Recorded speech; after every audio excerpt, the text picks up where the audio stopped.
Cecilia's breath caught in her throat. Pregnant? The word barely made it out of her mouth, as if speaking it out loud might shatter the world around her. Her legs felt like they might give way, and she gripped the back of the nearest chair to steady herself. You are having a baby. With Titi, she said. Femi didn't move. He just stood, showing no sign of regret. Yes, he said simply, as if Cecilia had to accept what he was saying. Titi will be moving in with us from now on, and we are keeping the baby. The floor seemed to tilt beneath Cecilia's feet. Titi is moving in?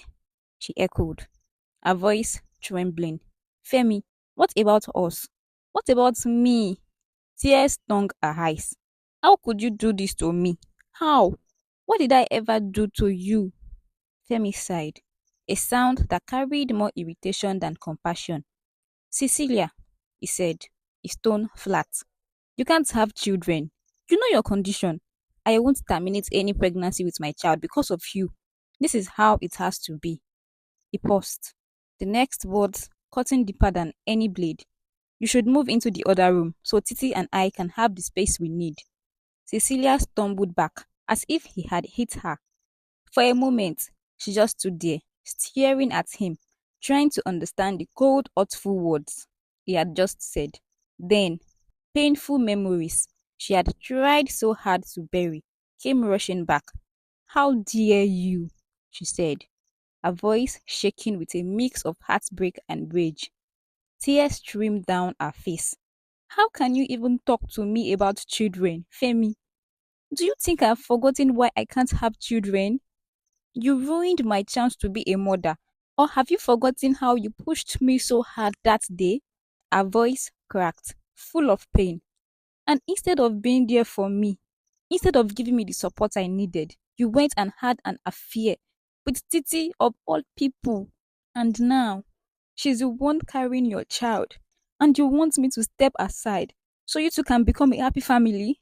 Then, out of the corner of her eye, she noticed Titi standing awkwardly near the wall, avoiding her gaze. The sight of her former best friend, the woman who had once shared all her secrets and dreams, standing there, now looking like an invader, made Cecilia's chest tighten with rage. Memories flooded Cecilia's mind of the moments they spent together as best friends, how they had late nights studying together, laughing until their side hurt, and whispering about their hopes for the future. Titi had known everything about her, even her deepest insecurities. And now she had done the unthinkable. She had destroyed her marriage. Cecilia's sadness transformed into a wave of hot anger. You, she said, pointing at Titi, how could you? After everything we've been through together, you were like a sister to me. And before she realized what she was doing, she rushed towards Titi. Titi's eyes widened, but she didn't move. Just as Cecilia was about to reach her, Femi stepped forward, his face twisting in disgust. He grabbed Cecilia by the shoulders and shoved her back with a force that nearly knocked the wind out of her. Stop it, Cecilia, Femi backed, positioning himself in front of Titi like a shield. Don't you dare touch her. Cecilia stumbled backward. Touch her? She spat, her voice growing louder. We are protecting her from me after what she has done to us. Femi's expression was stone cold. Don't you understand? Titi is carrying my child, he said. We need peace, not your drama. Get a hold of yourself and learn to accept reality before I fling you out of my house. Titi stayed silent, but Cecilia could see the faint smirk she tried to hide. She could feel her world crumbling even further. Not knowing what to do, Cecilia rushed to her mother in law, her voice cracking as she poured out everything, how Femi had brought Titi into their home, how her best friend was now carrying his child, and how Femi wanted her to move into the spare room. She was desperate for support. Her mother in law listened, then replied with a calm and composed tone, Cecilia, don't worry. No one will take your home away from you. Everything will be fine. Cecilia's heart twisted, hoping to find solace in those words. But then she had no idea that her mother in law had known about Femi's affair all along and had even supported it after learning that Cecilia could not have children. Weeks passed, and Cecilia's life became a shadow of what it used to be. The house, once filled with warm memories, felt like a constant reminder of her heartbreak. The echoes of Titi's laughter filled the house, and sometimes Cecilia heard the soft, intimate conversations that made her heart shatter even further. Femi, who once held her hand through every storm, now acted as if she were invisible. There were no more words between them, no small gesture or care. Even the financial support she depended on had dried up, redirected to Titi, who acted like a queen in Cecilia's home. Drawing Femi's attention with manipulative smiles, Cecilia tried everything she could think to save her marriage. She prepared Femi's favorite meals, hoping the scent of the familiar spices would spark some warmth in his heart. She wore the dresses he used to admire, spent hours perfecting her makeup, and even took time to redecorate the house to make it more inviting. But Femi brushed her off coldly, his eyes never meeting hers. The night she spent, crying silently, stretched endlessly. Desperate and lost, Cecilia considered reaching out to her father, who had always been a pillar of support. But the thought of adding to his already fragile health, knowing how it could worsen his blood pressure, made her reconsider. She couldn't bear to be the cause of any more pain. Instead, she turned to the one person she could still trust, her sister, Tiana. She went to Tiana and told her everything. Tiana listened, her face turning red with anger as Cecilia explained what had happened. He brought Titi into your house, got her pregnant, and now act like you don't even exist. Tiana's voice was low and furious. This is too much, Cecilia. I'll go there myself and deal with that shameless madman, she said. Please, Tiana, don't. Cecilia interrupted, her voice desperate. It will only make things worse. I can't take any more chaos right now. Tiana turned to her sister, her eyes fierce but full of worry. Worse? She repeated, her voice rising. Cecilia, look at yourself. Just look at yourself. You are a shadow of who you used to be. You are holding on to a man who has done nothing but hurt you. And for what? Is it love? She took a deep breath, trying to calm herself down. You better stop acting like a second fiddle to some man who doesn't want you. Cecilia flinched, tears brimming in her eyes. I thought he would come back. I thought everything would return to how it used to be, she said. Tiana shook her head. Listen to me, and listen well. You are not a fool. You are my sister, and I won't watch you destroy yourself over this. If he doesn't see your worth, then you need to see it yourself. Pack your things and leave. Stop letting him and that evil woman tear you apart.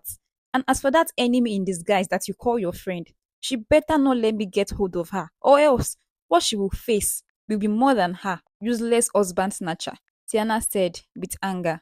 But where will I go? Cecilia whispered, her voice breaking. You have a roommate, and I don't want to return home. You know this would break our father, and all those neighbors would gossip about me non-stop. Tiana softened.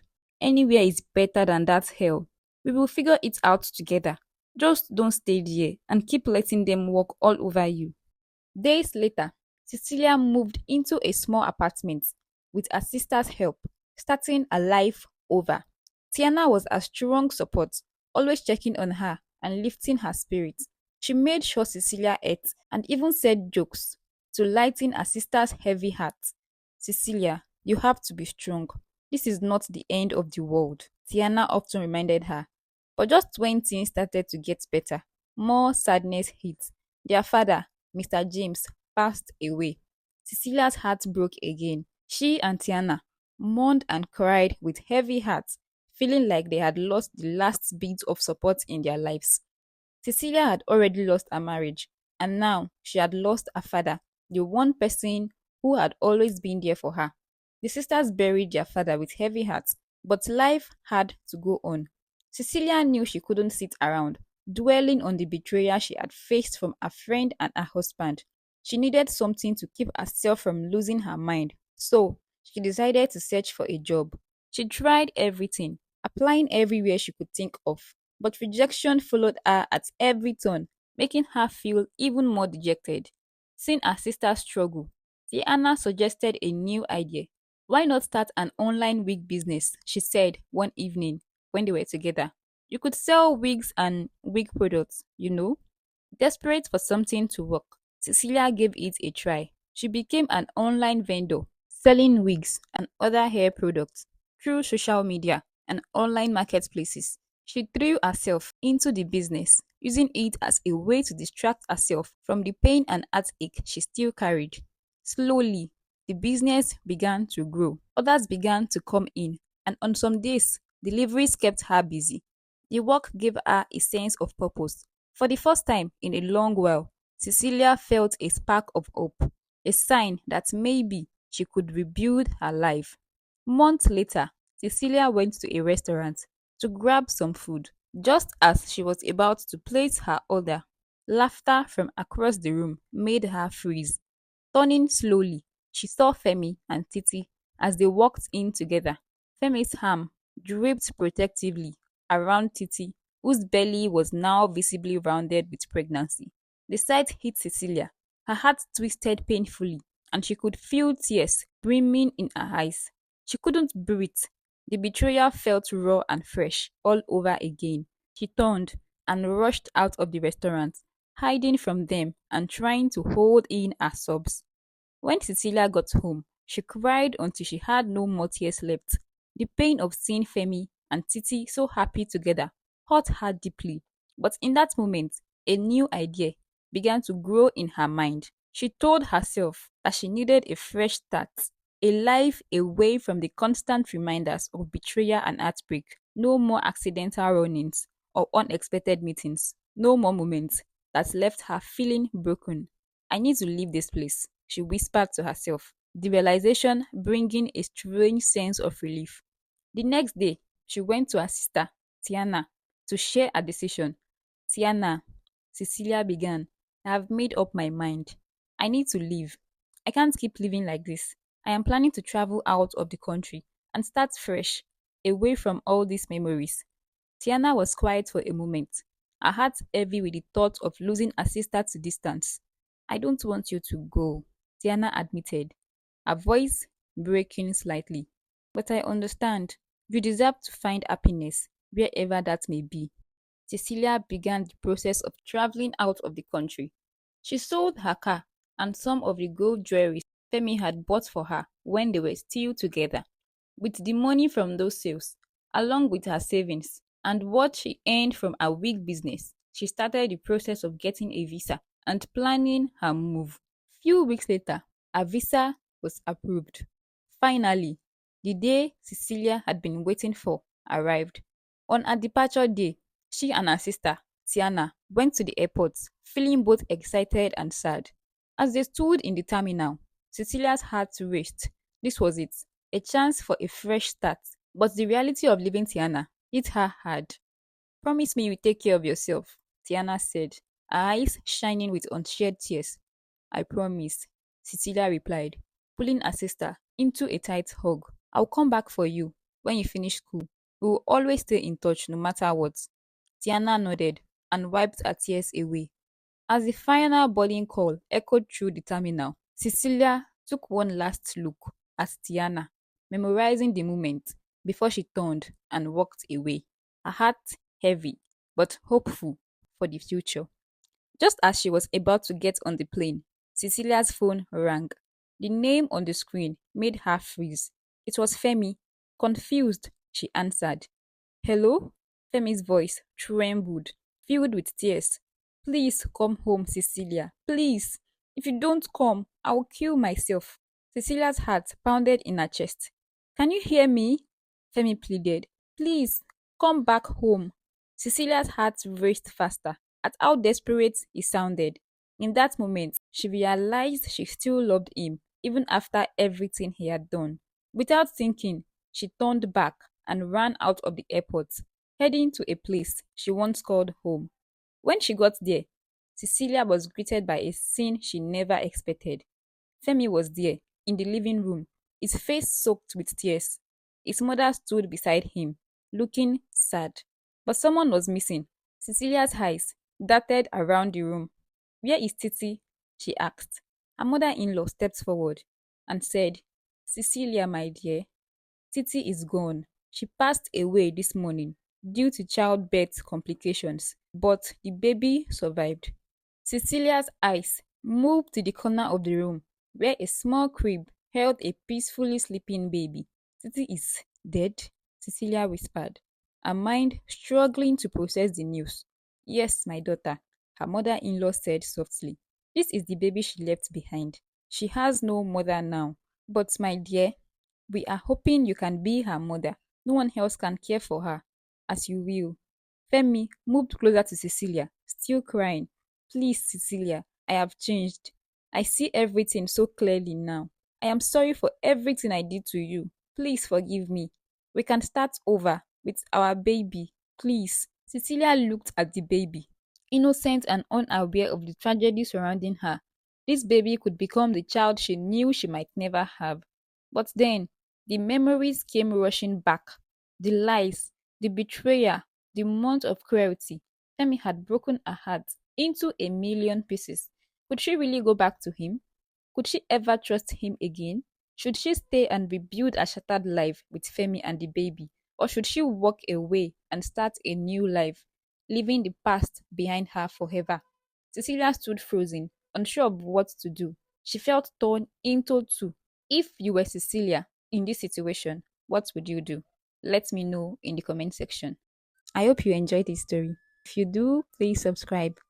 Bye.